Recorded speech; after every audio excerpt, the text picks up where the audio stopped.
Assalamualaikum warahmatullahi taala wabarakatuh. Nama saya Khadijah Fakira binti Muhammad Syauridin. Jadi untuk tugasan kali ini adalah membuat ulasan mengenai video yang telah dibentangkan oleh Dr. Muhammad Faizal, dan tajuknya adalah tauhid dan hubungannya dengan dakwah ataupun tauhid dari perspektif dakwah. Jadi sebelum kita pergi dengan lebih lanjut, secara ringkas mengenai tauhid adalah tauhid ini mempercayai hanyalah Allah sebagai Tuhan yang mencipta alam, dan hanyalah Allah sebagai Tuhan yang layak untuk disembah.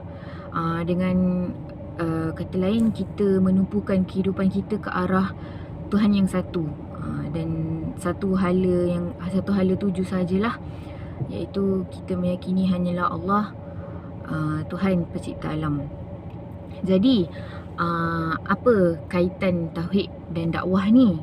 Jadi pertama sekali kita mestilah meyakini bahawa agama Islam ni adalah agama yang benar, di mana hanyalah Allah yang satu, tiada yang lainnya, terutamanya dalam aspek ketuhanan lah, iaitu dalam aspek ketuhanan dan kerohanian ni mestilah satu, tak boleh banyak, tak boleh lebih.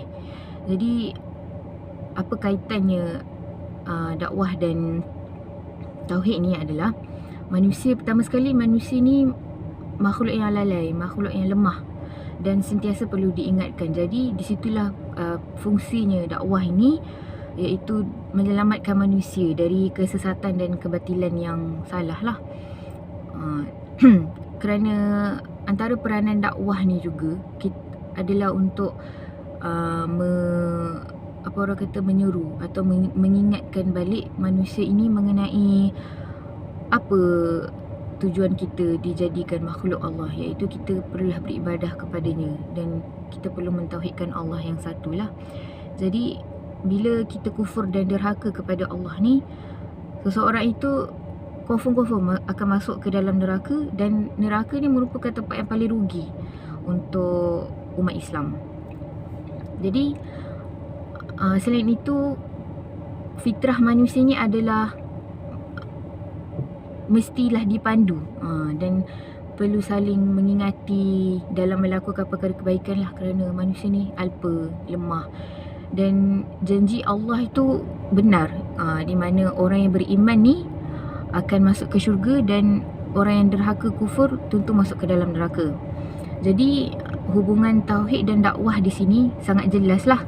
Kita boleh lihat di mana seorang yang benda ni berkait. Jika seorang kekuatan tauhid itu, jika dalam seseorang itu mempunyai kekuatan tauhid yang sangat tinggi, jadi maka dia perlulah menyampaikan dakwah dan membimbing mereka yang lain ke jalan yang benar.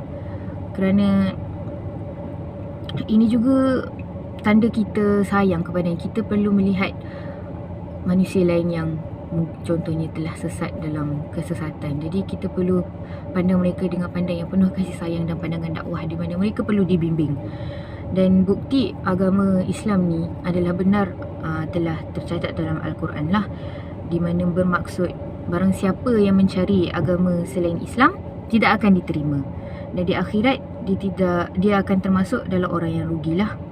Jadi kesimpulan dari tajuk ini adalah menolak Islam itu bererti kufur, dan mati dalam kufur itu bererti kekal dalam neraka. Jadi dakwah dan tauhid ini perlulah jalan seiring, tidak boleh lebih, tidak boleh kurang. Sekian, terima kasih.